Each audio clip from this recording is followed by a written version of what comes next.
জাকসুতে আপনি কোনো পদে দাঁড়িয়েছেন? জাকসুতে আমি দাঁড়াইছি ঘুম বিষয়ক সম্পাদক পদে। আচ্ছা, ঘুম বিষয়ক সম্পাদক। কেমন? পদটা কেমন? আসলে শিক্ষার্থীদের বিশ্ববিদ্যালয়ে হলে সব জায়গায় ঘুমাইতে খুব অসুবিধা হয়। তো আমি ঘুমানোর সকল ব্যবস্থা আরকি তাদের করে দেব। আপনার ইশতেহারগুলো কি? যদি একটু বলতেন। ইশতেহার যদি বলি, আমার তো এখানে কোনো প্রতিদ্বন্দ্বী নাই আসলে। আমি একাই দাঁড়াইছি এই পদে। আর আমি যেটা করব সেটা হচ্ছে শিক্ষার্থীদের জন্য ঘুমানোর সকল ব্যবস্থা করে দেব। প্রত্যেকটা ক্লাসে একটা করে বেড বসাবো, যাতে শিক্ষার্থীরা ঘুমাইতে পারে। যাদের মানে লেকচার ভালো লাগবে না তারা ঘুমাই যাবে ক্লাসে। আর সাথে সুন্দর বেডশিট থাকবে, বালিশ থাকবে, কোল বালিশ থাকবে।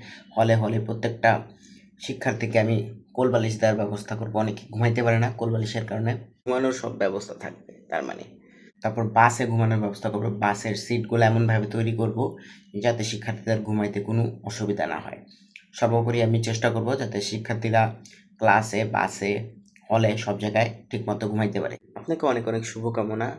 কোনো প্রতিদ্বন্দ্বী নেই, কারণ প্রতিদ্বন্দ্বী থাকলেও কেউ আপনার সাথে পারতো না, কারণ ঘুমের বিষয়ে আপনার তুলনা আপনি নিজেই। হ্যাঁ, আমি বলবো যে সবাই যাতে আমাকে ভোট দেয়।